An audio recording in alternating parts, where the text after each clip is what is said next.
asalaamaaleykum mbokku téléspectateur u Khass TV asalaamaaleykum mbokku téléspectateur u Dakar Instant ñu ngi leen di jaajëfal di rafetlu seen ànd ak site yi nga xamante ni lim na leen fii lu yàggul di am mbégte nag ak contentement di leen dalal saa su nekk rek si suñu plateau d'actualité politique yi tey nag ñu am mbégte ak contentement ñëw fii nga xamante ni moom mooy département bu Pikine daal di fii jànnoog ki nga xamante ni moom mooy Ibrahima Mbengue nekk vice président départemental bu Pikine bu Pastef nekk tamit coordonnateur département bu Pikine Est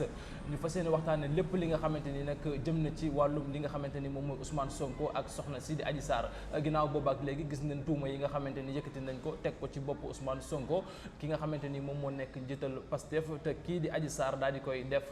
di li nga xamante ni moom mooy viol répétitif ak li nga xamante ni moom mooy ay menaces de mort boobu ak léegi nag seen i ñoom lu tolloog seen i militants ñenn ñi état teg ne leen loxo ba yóbbu leen fi nga xamante ni moom moo nekk ndungu siin lépp lu ci mën di am rek ajo ci loolu dinañ ci ànd ak ki nga xamante ni moom mooy Ibrahima Mbengue dañ koy bàyyi rek mu nuyoog mbokku téléspectateurs yi koy seetaan bu ko defee rek ñu mën a dugg ci waxtaan bi Ibrahima maa ngi lay nuyu. voilà ñu ngi lay fay ñu ngi profito di nuyoo waa Khass TV yëpp ak waa Dakar Info. donc di nuyu internautes yi ñuy seetaan yëpp ak sénégalais yëpp waaw kon man la Ibrahima Mbengue comme ni nga ko waxee nekk coordonnateur bu Pastef de la commune de Pikine Est en même temps vice coordonnateur de Pastef du département de Pikine. jamono ji xuloo beeg ngaayow bi gis na ni nga xamante ni noonu lay daal di doxee ci seen biir parti bi nga xamante ni moom mooy Pastef ndax gis na ni kii di njiit gi di Ousmane Sonko ginnaaw bi nga xamante ni seq naag xale bii di Adji Sarr ñenn ñi leen a seq naag moom ñi ci des bañ leen na sequt ak ñoom boobu ba tey ñu nemmeeku ci benn xoqatal boo xamante ni ñu la koy xoqatal yéen ñi nga xamante ni yéen a fareek Ousmane Sonko ana ban jàngat ak ban gis-gis nga am ci mbir moomu la. waaw en fait dañuy préciser que ne accusation la. maanaam dañoo teg tuuma ci kaw sunu leader Ousmane Sonko donc loolu nag yàgg na xew ci jamono yàgg na xew ci àdduna yàgg na xew fii ci Sénégal donc loolu la mais mbir yi ñëpp ñi ngi koy suivre je pense que sénégalais yi yëpp depuis plus d'une semaine ñi ngi suivre affaire bi te gis nañ ne en tout cas complot moo lal maanaam mbir mi ndaxte accusation yi nga xam ne moom la ñu teg ginnaaw bi mbir mi nekkee ci loxo section de recherche bu gendarmerie bu Colobane ñooñu def ci liggéey boo xam ne bu am solo la bu mucc ayib gis nañ ne par la suite jël nañu dossier bi procureur ci boppam jël ko jox ko juge d'instruction boo xam ne 8e cabinet du tribunal hors classe de grande instance hors classe de Dakar. donc ba tey jii ñu lay wax ni ministre de la justice saisir na assemblée nationale pour ñu lever immunité parlementaire honorable député Ousmane Sonko. gis ngeen yéen ñëpp problème yi nga xam ne moo fa am au niveau de l'Assemblée nationale. on a parlé de plainte contre X. commission ad hoc bi nga xam ne commission des lois bi nga xam ne moo waroon installer la commission ad hoc bi mu dajee ak membres yi nga xam ne moom la les partis proposés mooy la mouvance présidentielle ensuite opposition ak les non alignés bi mu leen di informer par rapport ak requête d'instruction bi nga xam ne moom d'introduction pardon bi nga xam ne moom la parquet bi def gis nañ ne dañ leen wax ne plainte bi contre X la mais bi ñuy ñëw en plénière pour que ñu ratifier en fait commission ad hoc boobu noonu député yi opposition bi wax nañu ne ñoom seen bopp que ne la plainte maintenant ci Ousmane Sonko la jëm alors que auparavant ils avaient dit que la plainte c'est contre X loolu jaaxal ñëpp ba nga xam ne au finish ce qui s'est passé mooy les députés de l'opposition ŋàññi nañu comportement bi nga xam ne moom la président assemblée nationale am ci bañ leen a jox kàddu ñu mën a exprimer wu loolu aussi mu nekk loo xam ne lu doy waar la moo tax ñoom ñu boudé séance bi génn communiquer par rapport ak la ñu fa gis mu nekk loo xam ne dañu koy ñaawlu bu baax a baax. ndax tamit am ngeen yaakaar ci comme que réew mi nga xamante ni moom mooy Sénégal boo xoolee majorité bi moom moo dominé fete assemblée nationale ndax am ngeen yaakaar ne tamit bu ñu sukkandiku ci loolu kii di Ousmane Sonko immunité parlementaire am dinañ ko bañ a génne. waaw xam nga wax naa ko sànq maanaam déjà audition yi nga xam ne moom la ñu def à la gendarmerie dafay wane ne maanaam affaire bi mënoon nañ ko classer sans suite parce que dafa bëri ay contradictions te ñëpp gis nañ ne amul cas de viol ci dossier bi. kon da ngeen di jàpp ne seen leader deful. mais effectivement du jàpp rek c'est-à-dire que nit ñi nga xam ne ñoom la ñu entendre y compris Adji Sarr ci boppam maanaam jàngat bi nga xam ne moom lañ def ci audition yi spécialistes yi def ko ci askan wi def ko ci ñëpp def ko ci gis nañ ne en réalité cas de viol mënu ci am parce que viol ñoom ñoo ko définir loi bi moo ko définir ci boppam donc dañ lay wax ne su fekkente ni nit ki dafa séq ak kenn moo xam góor walla jigéen mu am violence walla boog mu am menace maanaam nit ki nga ànd ak moom te fekk du ci coobare donc te cas yooyu yëpp audition yi wane na ne loolu amul ci dossier boobu noonu donc dafay wan ne donc jarul woon sax ñuy continuer naan dañuy jéem a lever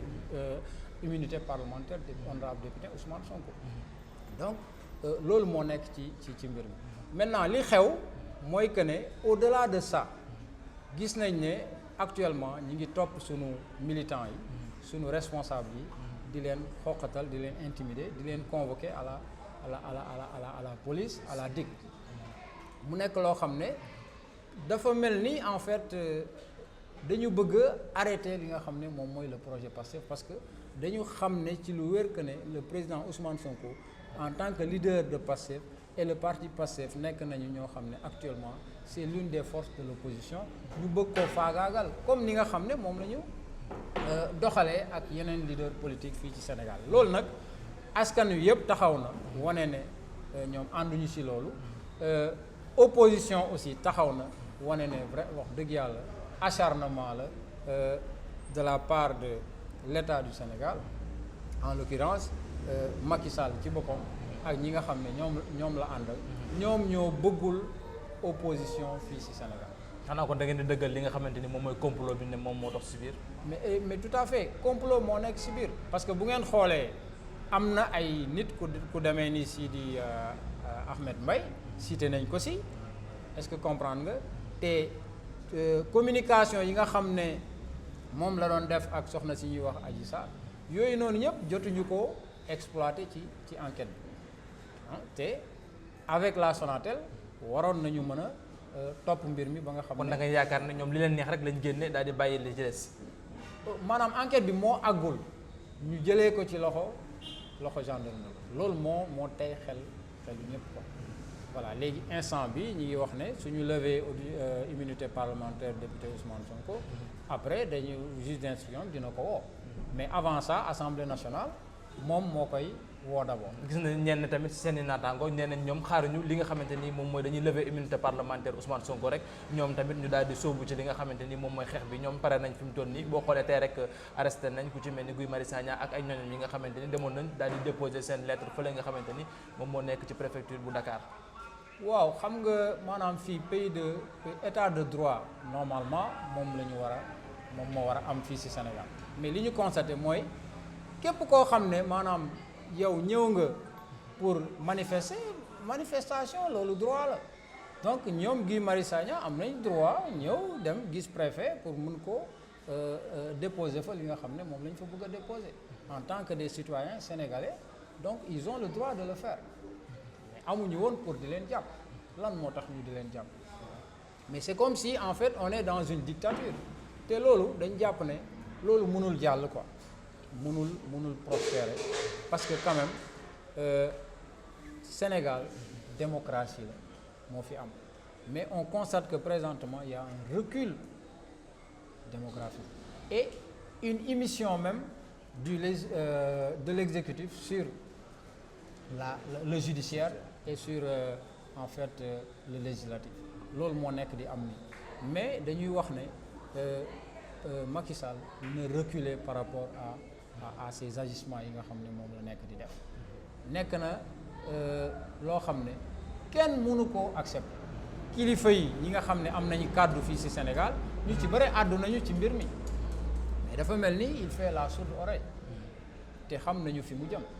mais loolu en réalité bu ngeen xoolee Assemblée nationale li fa xew démb rek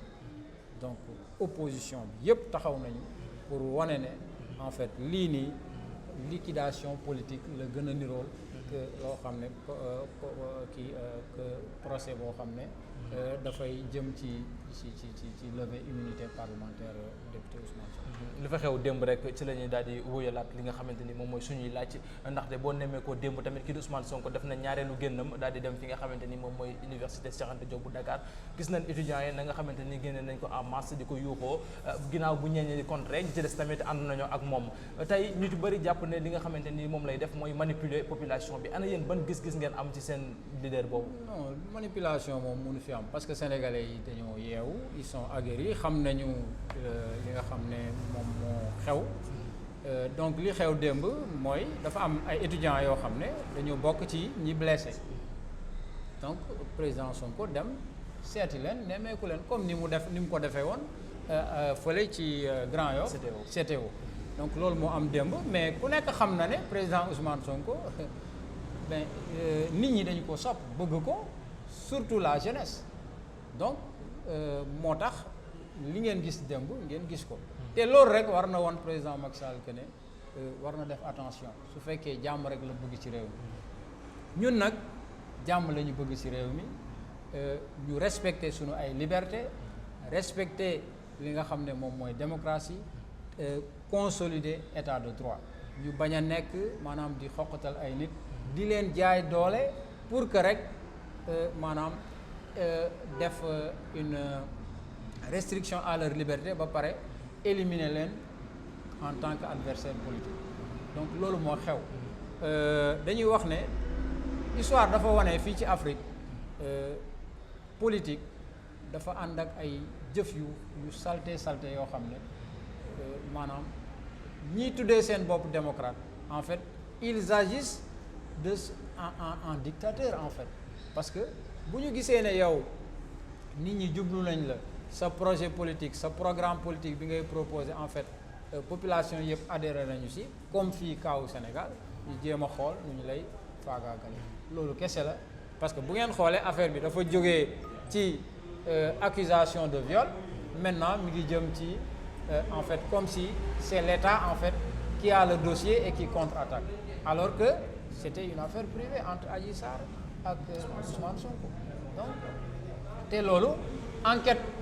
brigade de recherche bi wane na vraiment c'est quelque chose vraiment qui devait être classé depuis quoi. ndax tamit seen ki nga xamante ni moom mooy seen leader ndax waroon naa dem tamit ci li nga xamante ni moom mooy salon de massage futur président tamit jiite parti bii di Pastef nekk 3e aux élections présidentielles 2019 ndax kooku tamit war na mën a jub di dem ci salon de massage bàyyi fi salon thérapeutique yi. waaw xam nga maanaam loolu président bi wax na ci ba pare président Sonko wax na ci xëy na ñenn ñi ñoo bëgg indi ay jiixi jaaxa ci affaire bi mais salon de massage nekkul loo xam ne lu garaaw la fii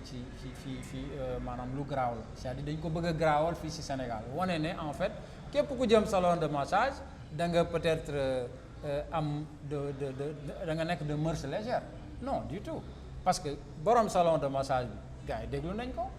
boo xoolee par exemple moom comment elle s'est comportée da ngay xam ne kii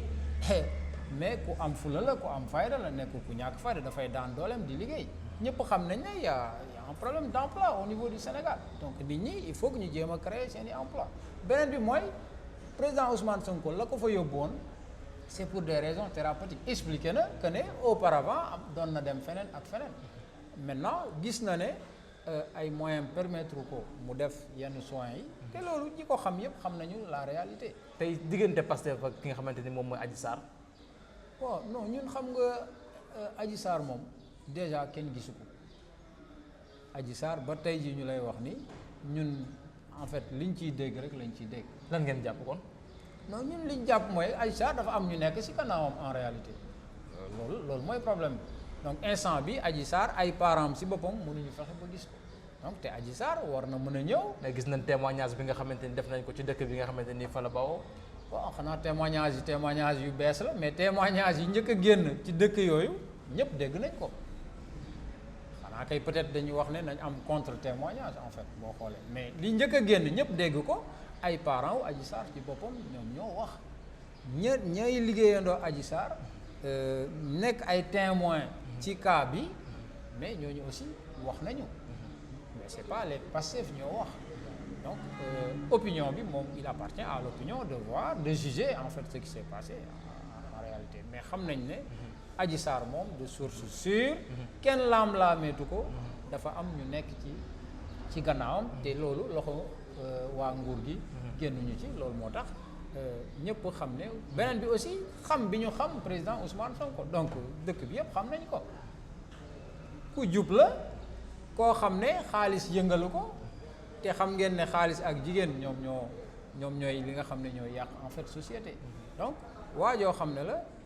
tàggat na boppam ci wàllu jikko est-ce que comprendre nga ba nga xam ne am na loo xam ne mënu ko ébranler donc liñ ciy wax du bare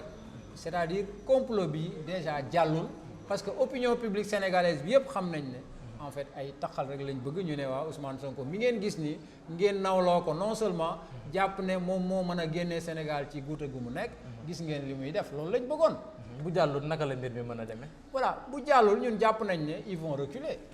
parce que am na loo xam ne aussi sénégalais yi kenn du ko nangu patriotes yi duñ ko nangu sympathisants Pastef yi duñ ko nangu militants Pastef yi duñ ko nangu képp koo xam ne am nga kàddu fii ci Sénégal doo nangu maanaam li nga xam ne moo xewoon bërki démb ak démb ci Khalifa Sall ak Karim Wade mu ñëw di xewaat fii ci kaw Ousmane Sonko donc ñi ngi wax ñun sunu militants yi nañu bàyyi xel que ne instant bu sérieux donc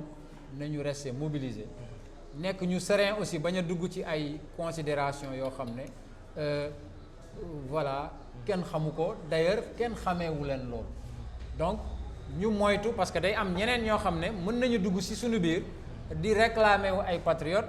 pour def ay njombe yoo xam ne mën nañ ko imputer parti donc Pastef ñi leen xam nañ ne ay nitu jàmm lañ mësuñu inciter à la violence mais aussi ñu am fayda lañ du ñu nangu kenn di ñu xoqatal du ñu nangu kenn aussi di ñu faagaagal ci loo xam ne amul bopp amul genn te teguwul ci dëgg. daanaka dañu amoon ci waxtu daanaka xoj nañu dañuy jeexale rek li nga xamante ni moom mooy question bi ak tekkaaral bi nga xamante ni nemmeeku nañ ko ci kilifa diine ak kilifa aada yi tey kon nan la ñu war a mën a toxee li nga xamante ni moom mooy réewum Sénégal ndax bu coow amee rek dinañ def recours ci ñi nga xamante ni ñoom ñooy kilifa yooyu wante jamono ji ndax dañoo war a bàyyi ba bay wéy mbuus ñu daal di soog a wax wala dañuy bàyyi ba lii raam daal di jub ci li nga xamante ni moom mooy ñag bi ñu soog cee wax. waaw ñun jàpp nañ ne xëy na ci départ bi kilifa yi peut-être que waxuñ ci woon c'est peut-être parce que ñenn ñi xëy na amuñu woon information bi ñenn ñi aussi dañ doon xaar ba xam en réalité ce qui s'est pas lan moo xew ci dossier boobu noonu mais jàpp naa ne présentement ñuy wax ni kilifa yu bare fii ci Sénégal àddu nañu ci mbir mi wax nañu président Macky Sall que ne lii maanaam yàlla mooy joxe nguur moo jëlee nguur gi ci Ablaye Wade teg ko ci loxoom moom donc su yàlla nammee ne da koy jëlee ci loxo Macky Sall jox ko Ousmane Sonko ñoom mënuñu ci dara donc na dalal xelam teg affaire yi ci yoon ñi nga xam ne dañoo fareek moom te nekk di def ay complot mu arrêté leen parce que aussi dëkku démocratie lañ nekk Sénégal lañ nekk fii kenn mënu fi complot kenn te affaire bi du feeñ parce que ñëpp benn bopp lañ le Sénégal est un et indivisible comme ni ma koy waxee da ngay dem fii ci APR nga fekk fa sama mbokk foofu nga ñëw fii ci Pastef fekk fa ñoo xam ne seeni mbokk ngi APR ainsi de suite donc mbir mi loolu la quoi police ak gendarmerie force de l'ordre yi nga xam ne ñu ngi leen di jeter contre les militants de Pastef et tout foofu aussi da ngay gis ne yow mën nga nekk un gendarme sa doom nekk Pastef mënoo jàkkaarloo moom di ko tirer ay grenades lacrymogènes mu nekk ay mbir yu doy waar yoo xam ne nguur gi ci boppam ñoom ñoo indi problème yooyu noonu maintenant li ñuy wax mooy ay appel à l'insurrection et cetera donc yooyu aussi nañ ko teg ci suuf parce que appel à l'insurrection insurrection mooy ku jóg bëgg a daaneel nguur mais loolu amul Pastef jógul ne dañuy daane nguur ñun li ñu soxla bu ñuy jëlee fii nguur gi dañ koy jaarale ci voie démocratique yi ñu teg loolu la ñuy appeler Macky Sall mu continuer processus boobu parce que gis nañ ne en matière d'élection ba léegi kenn xamul législatives yeeg locales yi kañ la voilà mu teg affaire bi de façon démocratique nit ñi ñëw jaamaarloog moom su ko defee vraiment ku sénégalais yi wóolu ñu jox la réew loolu la ñuy xaar ci moom ñu ñaan Sénégal nekk ci jàmm képp koo xam ne aussi da nga fi bëgg a indi loo xam ne du jàmm ñi ngi ñaan bu këpp sa kaw voilà te ñun loolu lañ gëm Sénégal gis nga on a traversé beaucoup de difficultés en matière électorale mais toujours le peuple s'en est sorti et jàpp nañ ne vraiment mi ngi déglu nit ñi et puis dina reculer quoi ñuy woo aussi ñi nga xam ne dañ leen investir de pouvoir muy l'Assemblée nationale les députés la justice ñoom aussi ñu jouer seen rôle parce que fii normalement dafa war a am séparation des pouvoirs ku ci nekk am nga rôle boo xam ne moom lañ la jox nga jouer ko pleinement même bu fekkee ne ñoom ñoo am majorité à l'Assemblée nationale su fekkee ne waruñu lever immunité parlementaire député Ousmane Sonko ñu agir de la sorte et puis ñu demander tous les éléments du dossier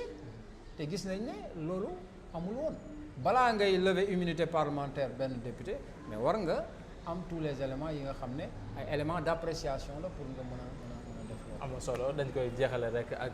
dernière question bi ginnaaw temps bi tënk nañu ba pare tey bu ñu jàppee ki nga xamante ni moom mooy Ousmane Sonko lever immunité parlementaire lañ koy tuumal daal di koy teg ci ndoddam tey ban stratégie ngeen di teg ak ban combat ngeen di daal di mener. waaw ñun jàppuñu ne lever immunité parlementaire Ousmane Sonko dafa am liaison ak jàpp Ousmane Sonko maanaam ñaari mbir la yu bokk parce que bu ñu lever immunité dañuy dem Assemblée nationale d'abord commission ad hoc bi moo koy convoqué déglu ko am na droit indi député boo xam ne mën na ko défendre comme genre avocat donc su ko defee ñu déglu ko bu ñu ko dégloo après ñoom dinañu apprécier ba xam dañ koy lever wala duñ ko lever donc ci foofu la ñu mën a wax mais ñun gëmuñu ne parce que Ousmane Sonko lan la def ba ñu koy tëj ñu ko def rien prouvé guñ ko de toute façon. comme que complot étatique la tamit. yaakaaroon ne buñ ko lever tamit yéen. waaw ñun daal ñi ngi taxaw temm pour que bu fekkee ne vraiment affaire jaay doole kese la ñu taxaw pour que loolu bañ a am te ñu ngi ciy woo aussi tous ceux qui sont épris de justice et de démocratie ñu ñëw taxaw xeex bi parce que xewoon na fi démb ci Ablaye Wade mais peuple bi moo taxaw affaire bi arrêté donc aussi li ñu mayul woon Ablaye Wade mais duñ ko may Macky Sall. am na solo Ibrahima Mbengue coordonnateur u Pastef Pikine Est dañ lay bàyyi rek nga daal di tàggatoo ak mbokk yi nga xamante ni ñoo lay seetaan. voilà kon ñi ngi nuyu sénégalais yëpp di leen jaajëfal di wax ne rek li xew Sénégal doy na waar donc il est de la responsabilité de tous les sénégalais vraiment ñu taxaw pour que ñu sàmm suñu réew aar ko ba nga xam ne. képp ku fi bëgg a indi jàmm képp ku fi bëgg a indi ay jaay doole maanaam ñu taxaw jàmmaarloog yow pour que nga reculer voilà loolu nag mooy lan mooy que ne lépp li nga xam ne loi bi may nañu ko n'est-ce pas dinañ ko jëfandikoo pour que vraiment façon yi mu arrêté waaw donc di ñaanal Sénégal jàmm ñaanal sénégalais yëpp jàmm voilà mbokk internet yi ñoo ko gisandoo ñu ngi leen di jaajëfal di leen jox dig daje ci yeneen jotaay xibaar di remercier bu baax Poupée Fashion bi nga xamante ni moo fi jaar comme habillement di leen jox dig daje rek ci yeneen plateau wasalaam. Merci beaucoup.